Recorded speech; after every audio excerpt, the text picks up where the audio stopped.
El 23 de julio de 1993, bajo el sol implacable del mediodía uruguayo, el pequeño Sebastián Navarro desapareció de una de las playas más vigiladas de Montevideo, como si la arena misma se lo hubiera tragado.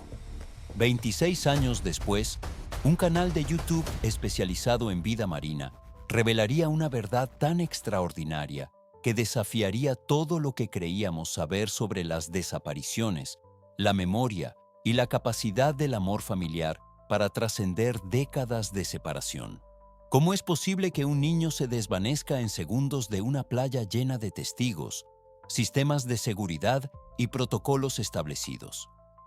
¿Y cómo es posible que la misma pasión que lo definía a los 8 años reaparezca intacta en un adulto que había crecido con una identidad completamente diferente? Si valoras casos misteriosos reales como este, suscríbete al canal y activa las notificaciones para no perderte ningún caso nuevo. Y cuéntanos en los comentarios desde qué ciudad y país nos estás viendo. Más adelante te haremos una pregunta clave que solo quienes prestan atención podrán responder. La historia comienza mucho antes de aquel día fatídico. Carmen Navarro, de 34 años, había construido su mundo alrededor de la enseñanza y la familia. Como profesora de primaria en la Escuela República del Brasil, conocía íntimamente el comportamiento infantil, las etapas de desarrollo y los signos de peligro que otros adultos podrían pasar por alto. Diego Navarro, técnico especializado en telecomunicaciones para Antel, era un hombre meticuloso que había instalado sistemas de comunicación en hospitales y oficinas gubernamentales por toda la capital.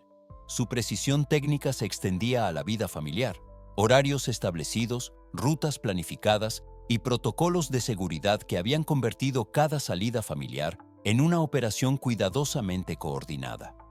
Los Navarro habían establecido una tradición sagrada.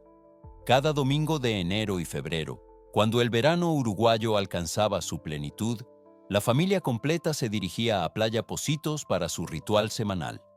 Sebastián, fascinado desde los 5 años por todo lo que vivía en el mar, había convertido estas expediciones en verdaderas misiones científicas infantiles.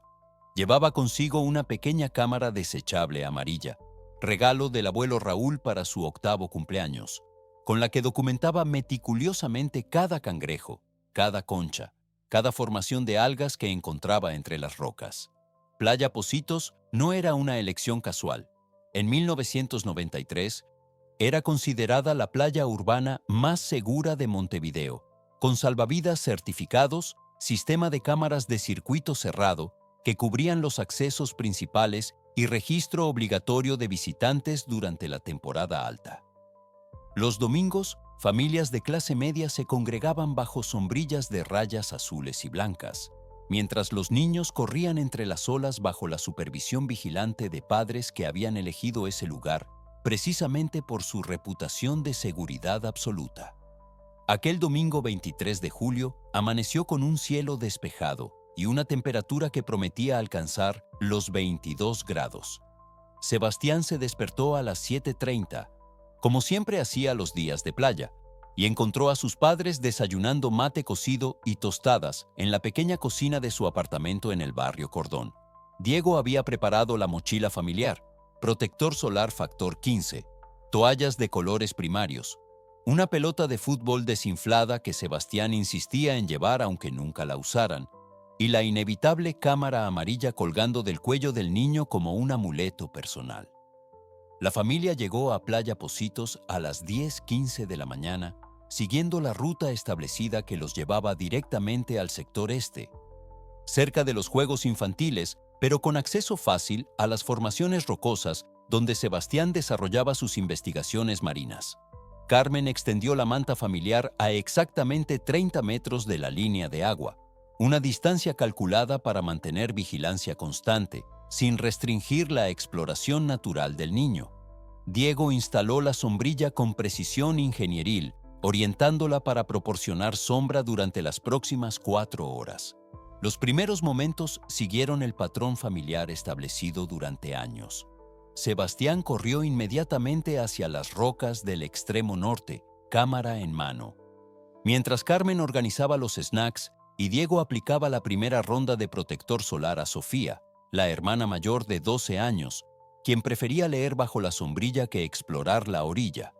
A las 11:30, Sebastián regresó con su primera colección del día: 3 tipos diferentes de algas, 2 conchas nacaradas y una fotografía de un cangrejo ermitaño que había logrado capturar cambiando de caparazón. El sistema de seguridad de Playa Pocitos funcionaba con precisión militar. 3 salvavidas cubrían sectores específicos desde torres elevadas, comunicándose mediante radios portátiles cada 15 minutos.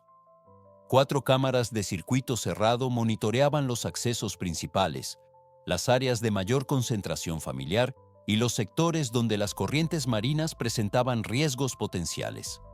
Los visitantes regulares, como los Navarro, eran conocidos por el personal de seguridad que había observado el comportamiento meticuloso de la familia durante 3 temporadas consecutivas. Sin embargo, aquel domingo existía una ventana ciega crucial en el sistema. Entre las 14:15 y las 14:33, las cámaras del sector este permanecerían sin funcionamiento debido a un mantenimiento rutinario de cables submarinos que alimentaban el sistema de comunicaciones costeras. Esta interrupción, programada mensualmente desde 1991, había sido notificada a todo el personal de seguridad, pero representaba exactamente 18 minutos, durante los cuales la vigilancia electrónica quedaría reducida exclusivamente a la observación humana directa.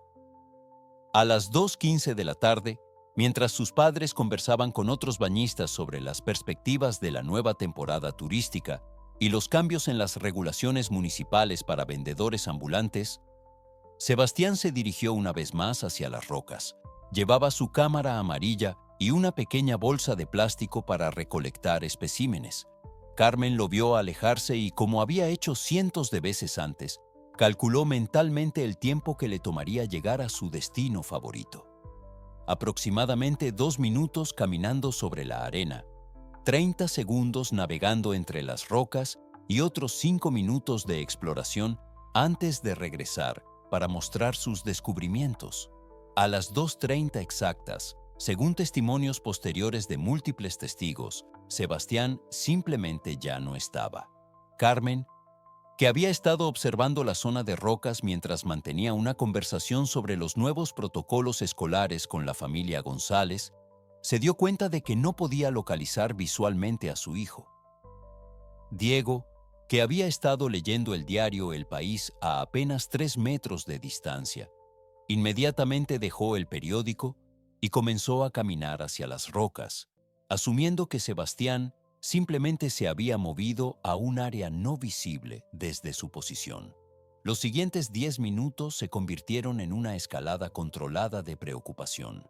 Carmen caminó metódicamente por toda la línea de rocas, llamando el nombre de Sebastián con voz firme pero sin generar alarma entre otros bañistas. Diego verificó los baños públicos, el área de juegos infantiles y el pequeño kiosco donde ocasionalmente compraban helados. Sofía, con la seriedad de una adolescente que entendía la gravedad de la situación, recorrió la orilla en ambas direcciones, preguntando a otros niños si habían visto a su hermano. A las 2:45, Diego se acercó al puesto del salvavidas más cercano, el veterano Carlos Mendizábal, quien había trabajado en Playa Pocitos durante 12 temporadas y conocía personalmente a la familia Navarro. Mendizábal inmediatamente activó el protocolo establecido para niños perdidos: comunicación radial con los otros 2 salvavidas, solicitud de búsqueda visual sistemática desde las torres y primera verificación de las grabaciones de seguridad disponibles. Fue en este momento que se descubrió la ventana ciega del sistema de cámaras. Las únicas imágenes disponibles mostraban a Sebastián caminando hacia las rocas a las 2:27. Pero no existían grabaciones de su llegada al destino ni de sus movimientos posteriores. El niño había entrado en los 18 minutos exactos donde la vigilancia electrónica había estado comprometida, creando un vacío de información que complicaría dramáticamente los esfuerzos de búsqueda. A las 3:00 de la tarde, cuando quedó claro que Sebastián no se encontraba en ningún lugar visible de la playa, Carlos Mendizábal activó el protocolo de emergencia completo. Las sirenas comenzaron a sonar, atrayendo la atención de todo el personal de seguridad y los cientos de bañistas que se encontraban en la playa en ese momento. El aire se llenó del sonido metálico de las radios, los gritos organizados de búsqueda y el rumor creciente de una multitud que comenzaba a entender que algo extraordinario y terrible estaba ocurriendo en su domingo perfecto. El tiempo, después de una tragedia, se convierte en un concepto cruel que oscila entre la parálisis absoluta y la urgencia desesperante. Para la familia Navarro, los primeros momentos después de confirmar que Sebastián había desaparecido se transformaron en una escalada controlada pero implacable de medidas que jamás habían imaginado necesitar. A las 3:10 de la tarde, la Policía Nacional recibió la primera llamada oficial sobre la desaparición. El procedimiento establecido para menores perdidos en playas públicas se activó con la precisión de una máquina bien engrasada, pero también con la frialdad burocrática que contrasta brutalmente con el dolor humano que la motiva. El inspector Raúl Mendoza, veterano de 18 años en casos de personas desaparecidas, arribó a Playa Pocitos exactamente 23 minutos después de la llamada inicial. Mendoza había desarrollado un protocolo que comenzaba siempre con la misma pregunta: ¿cuándo vieron por última vez al niño comportándose de manera completamente normal? Para Carmen, esta pregunta desencadenó una reconstrucción mental obsesiva que la acompañaría durante los siguientes 26 años. Había visto a Sebastián caminar hacia las rocas a las 2:27. Había notado su postura característica de explorador determinado. Había observado cómo llevaba su cámara amarilla colgando del cuello con el cuidado ritual que siempre empleaba. No había nada inusual, nada que hubiera activado su instinto maternal de alerta, nada que pudiera haberla preparado para lo que estaba por venir. La primera hora de la búsqueda oficial reveló la ventana ciega del sistema de cámaras, un detalle que transformó lo que podría haber sido una investigación rutinaria en algo mucho más complejo. Entre las 2:15 y las 2:33, exactamente 18 minutos, Sebastián había entrado en un espacio donde la vigilancia electrónica había estado comprometida por mantenimiento programado. El inspector Mendoza había visto suficientes casos para saber que estas ventanas temporales de invisibilidad no eran coincidencias, sino oportunidades que alguien había podido identificar y aprovechar. A las 4:00 de la tarde, cuando quedó claro que Sebastián no se encontraba en ningún lugar visible de Playa Pocitos, Mendoza autorizó la expansión del operativo. Buzos especializados de la Prefectura Nacional comenzaron la exploración sistemática de las aguas adyacentes, mientras que unidades caninas iniciaron el rastreo terrestre que se extendería desde la playa hacia los barrios residenciales circundantes. El sonido de los helicópteros sobrevolando la zona se convirtió en una banda sonora siniestra que transformó el domingo perfecto de cientos de familias en un recordatorio visceral de cuán rápido puede cambiar todo. La comunidad de Pocitos respondió con una solidaridad que surge en momentos de crisis colectiva. Familias que no conocían directamente a los Navarro suspendieron sus actividades dominicales para unirse a la búsqueda. A las 6:00 de la tarde, más de 200 voluntarios peinaban meticulosamente la costa, los parques adyacentes y los edificios residenciales del barrio.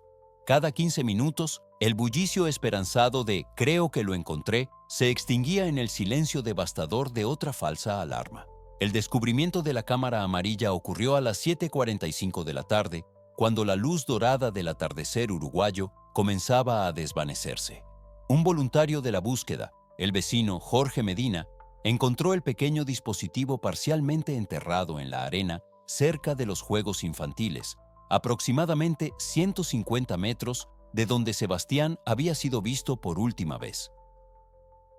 La cámara estaba intacta, pero la arena adherida a su superficie sugería que había estado allí durante varias horas.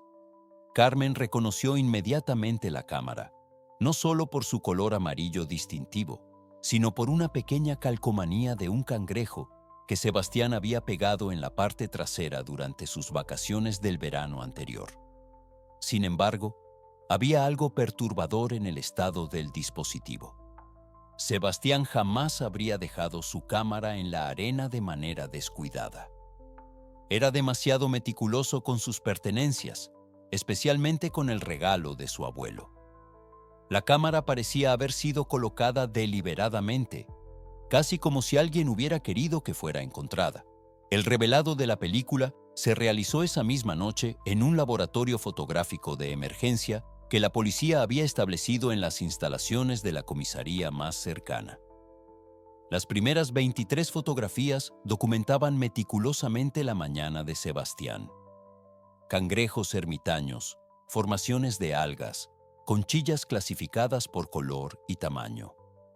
Cada imagen reflejaba la personalidad obsesivamente organizada del niño, su fascinación científica con la vida marina y su técnica fotográfica autodidacta que había desarrollado durante 3 temporadas de exploración. La fotografía número 24, sin embargo, jamás existió. Aunque el contador de la cámara indicaba que había sido tomada, el carrete mostraba una imagen completamente negra, como si la foto hubiera sido tomada con la lente tapada o en completa oscuridad. Los técnicos forenses explicaron que esto podía ocurrir si la cámara hubiera sido activada accidentalmente mientras estaba guardada, pero también podía indicar que alguien había manipulado deliberadamente el dispositivo después de que Sebastián dejara de usarla. Durante los siguientes 5 días, la investigación se expandió con una intensidad que pocas desapariciones de menores habían generado en Uruguay hasta esa fecha. El inspector Mendoza coordinó un operativo que incluyó 47 agentes, 12 buzos especializados, 6 unidades caninas y el primer uso en el país de tecnología de reconocimiento facial para analizar las grabaciones de seguridad disponibles. El costo del operativo superó los 8.5 millones de pesos uruguayos, una inversión que reflejaba tanto la gravedad del caso como la presión mediática que había comenzado a intensificarse. La fase más intensa de testimonios reveló un patrón de observaciones contradictorias que complicaron significativamente la reconstrucción de los eventos. Un vendedor ambulante de helados, Mario Espinosa, recordaba claramente haber visto a un niño con las características de Sebastián corriendo hacia los vestuarios públicos alrededor de las 2:35. Sin embargo, una anciana que alimentaba gaviotas habitualmente en el extremo norte de la playa, Juana Martínez, insistía en que había observado a Sebastián dirigiéndose hacia las formaciones rocosas exactamente en la dirección opuesta. Más desconcertante aún fue el testimonio de 3 testigos independientes que reportaron haber visto a un niño acompañado por una mujer de mediana edad, caminando hacia el estacionamiento de la playa alrededor de las 2:40. Las descripciones de la mujer variaban significativamente. Cabello castaño para un testigo, rubio para otro y negro para el tercero. Sin embargo, todos coincidían en que el niño parecía caminar voluntariamente junto a ella, sin signos de resistencia o angustia. La investigación de los vehículos que habían abandonado el estacionamiento de Playa Pocitos entre las 2:30 y las 3:30 de la tarde reveló 47 automóviles diferentes. Los agentes lograron identificar y entrevistar a los propietarios de 43 de estos vehículos, encontrando explicaciones satisfactorias para su presencia y partida. Sin embargo, 4 vehículos permanecieron sin identificar, 2 automóviles con placas que no correspondían a registros existentes, y 2 más cuyos propietarios no pudieron ser localizados a través de las bases de datos disponibles en 1993. El análisis de los registros telefónicos de la zona reveló un patrón inusual. Entre las 2:15 y las 3:00 de la tarde, se habían realizado 6 llamadas desde teléfonos públicos cercanos a Playa Pocitos a números que posteriormente fueron dados de baja del sistema telefónico. Estas llamadas, que duraron entre 30 segundos y 2 minutos, representaban una anomalía estadística significativa para un domingo por la tarde en esa zona. A medida que la primera semana de búsqueda se extendía sin resultados concretos, el inspector Mendoza comenzó a desarrollar una teoría que cambiaría fundamentalmente el enfoque de la investigación. Los elementos contradictorios, la ventana ciega del sistema de vigilancia, los testimonios inconsistentes y especialmente la manera en que la cámara había sido encontrada sugerían que la desaparición de Sebastián no había sido ni accidental ni completamente espontánea. Alguien había planificado aprovechar esos 18 minutos específicos donde la vigilancia electrónica estaba comprometida. Esta revelación transformó el caso de una búsqueda de niño perdido a una investigación criminal de secuestro potencial. El cambio de clasificación trajo consigo recursos adicionales, pero también una realidad mucho más siniestra para la familia Navarro. Sebastián no había simplemente desaparecido. Alguien había tomado decisiones deliberadas para separarlo de su familia en el momento y lugar precisos donde sería más difícil rastrearlo. El 10º día de la investigación marcó un punto de inflexión crucial. A pesar de los recursos masivos desplegados, la cobertura mediática nacional y la cooperación sin precedentes de la comunidad, no se había encontrado ninguna pista sólida sobre el paradero de Sebastián. El inspector Mendoza se enfrentó a la decisión más difícil de su carrera: mantener el operativo intensivo con recursos cada vez más limitados, o aceptar que el caso requeriría un enfoque de investigación a largo plazo con posibilidades mucho más reducidas de resolución inmediata. La familia Navarro, por su parte, había comenzado a experimentar la primera fase de lo que los psicólogos especialistas en trauma llaman duelo ambiguo, el proceso de lidiar con una pérdida que no puede ser completamente procesada porque no existe certeza sobre lo que realmente ocurrió. Carmen había dejado de dormir completamente, pasando las noches caminando por la casa y revisando compulsivamente cada habitación como si Sebastián pudiera aparecer mágicamente. Diego había transformado su estudio en un centro de operaciones improvisado, cubiertas las paredes con mapas, fotografías, líneas de tiempo y teorías sobre lo que podría haber pasado. Sofía, la hermana mayor de 12 años, había comenzado a manifestar síntomas de estrés postraumático que incluían pesadillas recurrentes, donde ella también desaparecía en lugares públicos. Su rendimiento escolar, previamente excelente, había comenzado a declinar precipitadamente mientras desarrollaba una hipervigilancia extrema que la llevaba a memorizar las ubicaciones exactas de todas las salidas de emergencia en cualquier edificio que visitara. El día 15 de la búsqueda, cuando se cumplían exactamente 2 semanas desde la desaparición, el inspector Mendoza tomó la decisión de reclasificar oficialmente el caso como investigación de largo plazo. Los recursos intensivos serían reducidos, pero el caso permanecería activo con revisiones mensuales y seguimiento de cualquier pista nueva que surgiera. Para la familia Navarro, esta transición representó el final de la esperanza de una resolución rápida y el inicio de lo que se convertiría en una búsqueda que duraría más de un cuarto de siglo. Los años inmediatamente posteriores a la desaparición de Sebastián fueron implacables para la familia Navarro. El duelo ambiguo, esa forma cruel de pérdida donde no existe certeza ni cierre, se había instalado en el hogar como un huésped permanente e indeseado.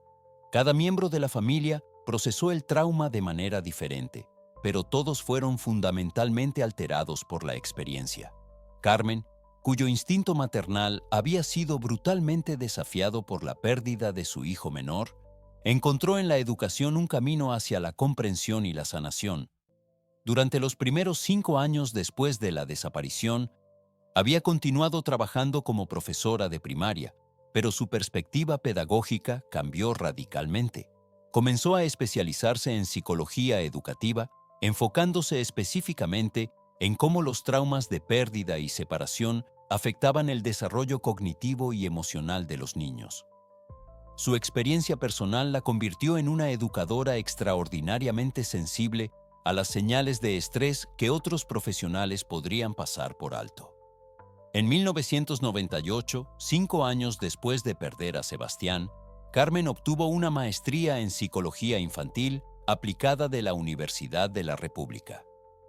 Su tesis se convirtió en una referencia fundamental para educadores que trabajaban con familias afectadas por desapariciones. El trabajo académico le proporcionó un marco teórico para entender su propia experiencia, pero también le dio propósito renovado en ayudar a otros niños que enfrentaban traumas similares. Diego, por su parte, canalizó su dolor hacia la tecnología de una manera que resultaría profética. Su trabajo como técnico en telecomunicaciones le había dado conocimientos específicos sobre sistemas de comunicación, pero después de perder a Sebastián, se obsesionó con las tecnologías de vigilancia y seguridad. Las ventanas ciegas que habían permitido la desaparición de su hijo se convirtieron en su némesis personal. Durante las noches, mientras mantenía su trabajo diurno, Diego estudió ingeniería en sistemas de seguridad. Su meta era diseñar un sistema que eliminara por completo las posibilidades de que otro niño desapareciera en circunstancias similares. En 1995, había convencido a la Intendencia de Montevideo para implementar un sistema piloto de videovigilancia costera, que se convertiría en el modelo para playas públicas en todo Uruguay. El sistema que Diego desarrolló incluía no solo cámaras continuas, sino también sensores de movimiento y un protocolo automatizado que se activaba cuando un menor permanecía fuera del campo visual de un adulto responsable durante más de 3 minutos. Esta tecnología era revolucionaria para mediados de los años 90, adelantándose por una década a sistemas similares implementados en otros países. Sofía, quien tenía 12 años cuando desapareció Sebastián, experimentó la transformación más compleja. La pérdida de su hermano menor se convirtió en el evento definitorio de su adolescencia. Durante preparatoria, desarrolló una fascinación por la comunicación digital y las tecnologías emergentes de Internet que comenzaban a revolucionar la manera en que las personas se conectaban. En 1999, cuando comenzó sus estudios universitarios en comunicación social, Sofía intuitivamente comprendió que estas tecnologías podrían revolucionar la búsqueda de personas desaparecidas. Su primer proyecto universitario fue crear el primer sitio web uruguayo dedicado exclusivamente a casos abiertos. El sitio incluía fotografías, descripciones detalladas y un sistema de alertas por correo electrónico que notificaba automáticamente a suscriptores cuando se reportaba un avistamiento potencial. Durante los primeros años del nuevo milenio, Sofía había desarrollado una metodología sistemática que combinaba técnicas de periodismo de investigación con tecnologías de búsqueda digital. Utilizaba motores de búsqueda, foros especializados y las primeras plataformas de redes sociales para crear redes de información que trascendían fronteras geográficas. La aparición de plataformas como Facebook e Instagram representó un punto de inflexión crucial. Sofía comprendió inmediatamente que estas plataformas digitales podrían resolver casos que habían permanecido sin respuesta durante décadas. Si Sebastián había sobrevivido, era estadísticamente probable que tuviera algún tipo de presencia en Internet. La pregunta era, ¿cómo identificarlo utilizando información limitada de cuando tenía 8 años? La metodología que desarrolló se basaba en la premisa de que ciertos aspectos fundamentales de la personalidad permanecen consistentes desde la infancia. Sebastián había estado obsesionado con la biología marina y la fotografía. Era lógico asumir que estos intereses podrían manifestarse en su vida adulta. En marzo de 2018, 25 años después de la desaparición, una notificación automática del sistema de Sofía detectó un canal de YouTube llamado Sebastián Costas, Vida Marina. El joven de 33 años, residente en Punta del Este, subía videos semanales sobre biología marina y conservación oceánica.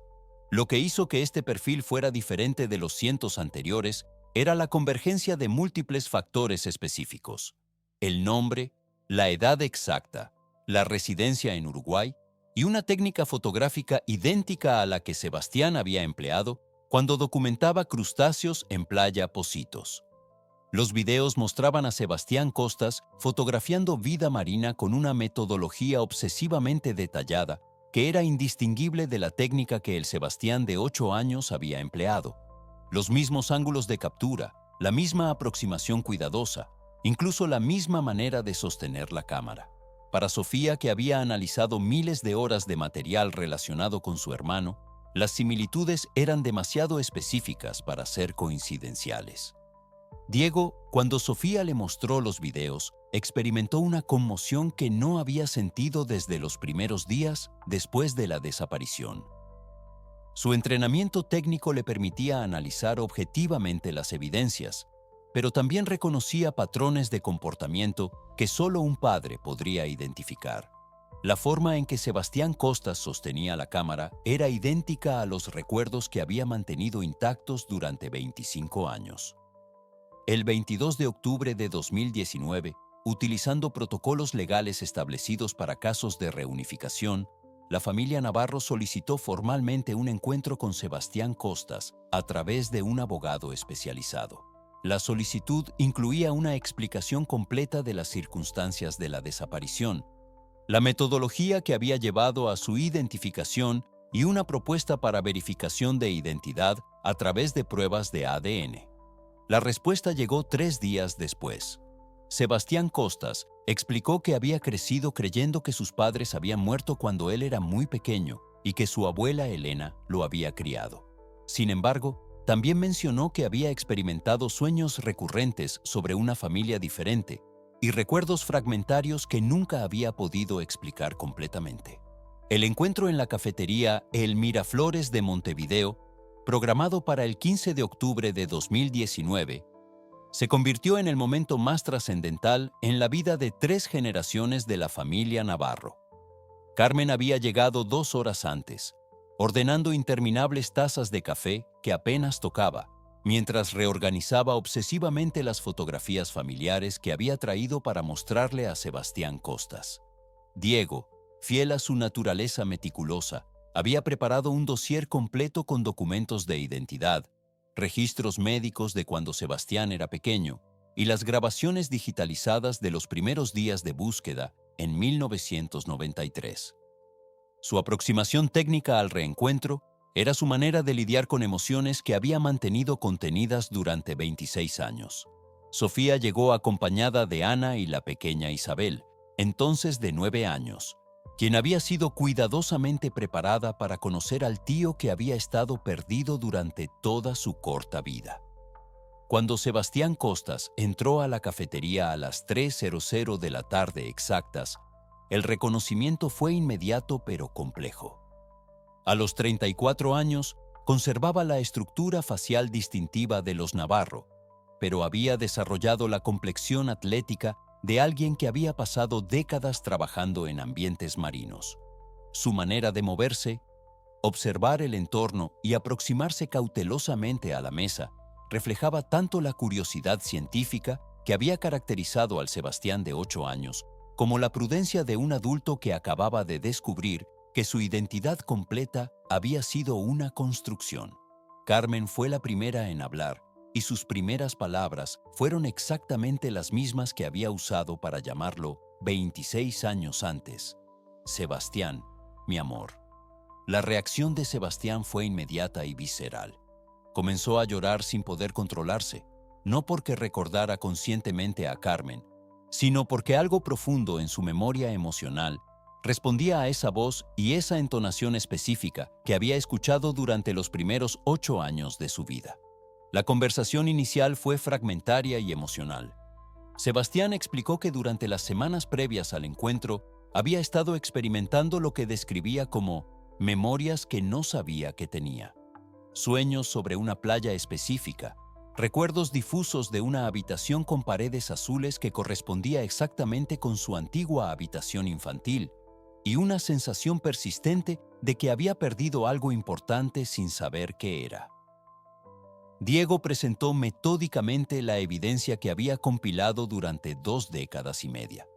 Fotografías de Sebastián niño, videos caseros de sus exploraciones marinas en Playa Pocitos, y especialmente un video donde se veía claramente la técnica exacta de fotografía submarina que Sebastián Costas utilizaba en sus videos de YouTube. La continuidad en su aproximación a la documentación de vida marina era tan específica que eliminaba cualquier posibilidad de coincidencia. Sofía compartió la metodología que había desarrollado durante años para encontrarlo. mostrando capturas de pantalla de las búsquedas automatizadas y explicando cómo había identificado los patrones de comportamiento que persistían desde la infancia. Para Sebastián, entender que alguien había dedicado décadas a perfeccionar técnicas de búsqueda específicamente para encontrarlo fue abrumadoramente emotivo. La revelación más impactante llegó cuando Sebastián habló sobre Elena, la mujer que lo había criado. Elena había muerto en 2016, 3 años antes del reencuentro, llevándose la mayoría de los detalles sobre cómo había llegado Sebastián a su vida. Sin embargo, antes de morir había dejado una carta sellada con instrucciones específicas de que solo fuera abierta si Sebastián alguna vez preguntaba sobre sus orígenes. La carta de Elena, que Sebastián había encontrado entre sus posesiones después de su funeral, contenía una confesión parcial que finalmente proporcionó claridad sobre los eventos de 1993.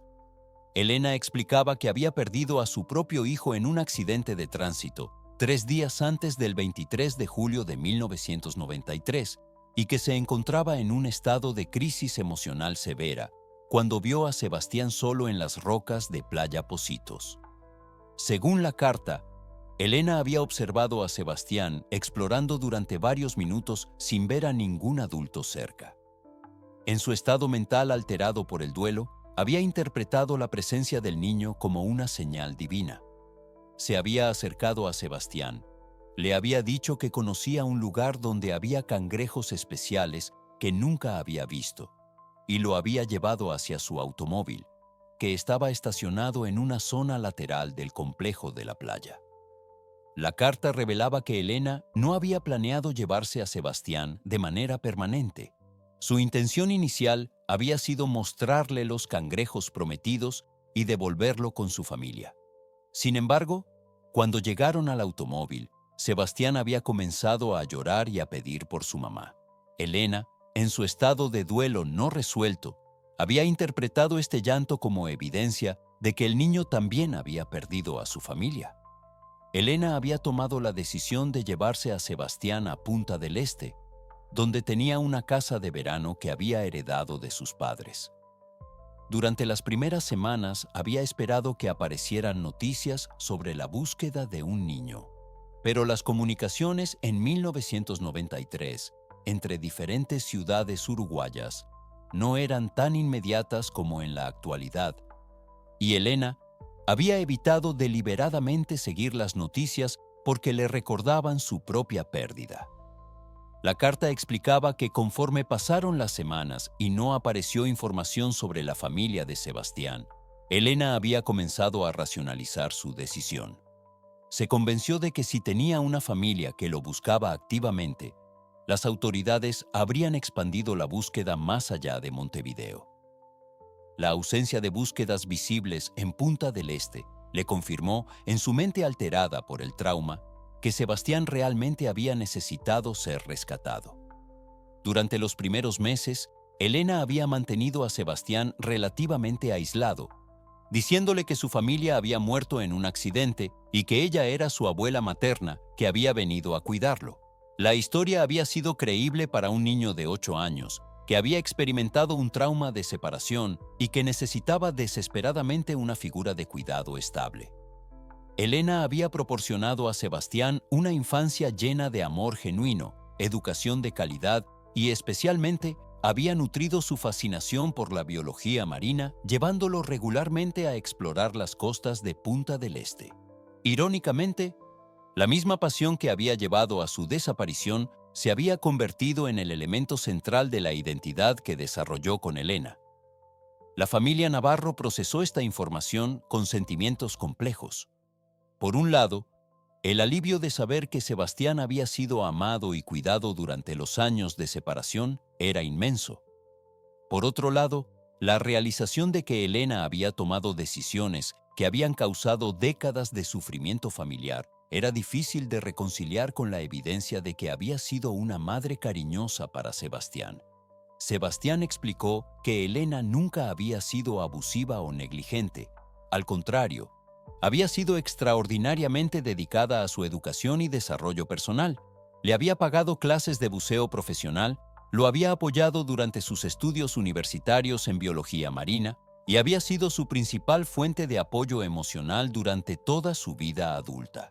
La complejidad moral de la situación era que Elena había cometido un acto terrible que resultó en décadas de trauma para la familia Navarro, pero también había proporcionado a Sebastián una vida rica y plena. Las pruebas de ADN, realizadas una semana después del encuentro inicial, confirmaron con 99.97% de certeza que Sebastián Costas era efectivamente Sebastián Navarro. Sin embargo, la confirmación científica fue casi anticlimática comparada con el reconocimiento emocional que había ocurrido durante el primer encuentro. El proceso de reintegración fue gradual y cuidadosamente supervisado por psicólogos especializados en reunificación familiar. Sebastián mantuvo su residencia en Punta del Este y su trabajo como biólogo marino, pero comenzó a pasar tiempo regular con los Navarro en Montevideo. Isabel, su sobrina, desarrolló una fascinación particular por sus conocimientos de vida marina, creando un puente generacional que ayudó a integrar a Sebastián en la dinámica familiar contemporánea. Carmen experimentó lo que los terapeutas describieron como duelo complejo. Por un lado, la alegría de reencontrarse con su hijo era abrumadora. Por otro lado, tuvo que procesar la pérdida de 26 años que nunca podrían ser recuperados y reconciliarse con el hecho de que el Sebastián adulto era una persona fundamentalmente diferente del niño que había perdido. Diego encontró en la reunificación una validación de las décadas que había dedicado a perfeccionar sistemas de seguridad. Su trabajo en videovigilancia costera se había expandido por toda la región, y el caso de Sebastián se había convertido en un ejemplo de por qué estos sistemas eran esenciales. Sin embargo, también tuvo que lidiar con sentimientos de culpa por no haber expandido suficientemente la búsqueda inicial más allá del área inmediata de Montevideo. Sofía se convirtió en la principal facilitadora de la reintegración familiar. Su experiencia en comunicación digital y su comprensión profunda del trauma familiar la posicionaron como intérprete entre el Sebastián adulto y los padres que habían permanecido emocionalmente congelados en 1993.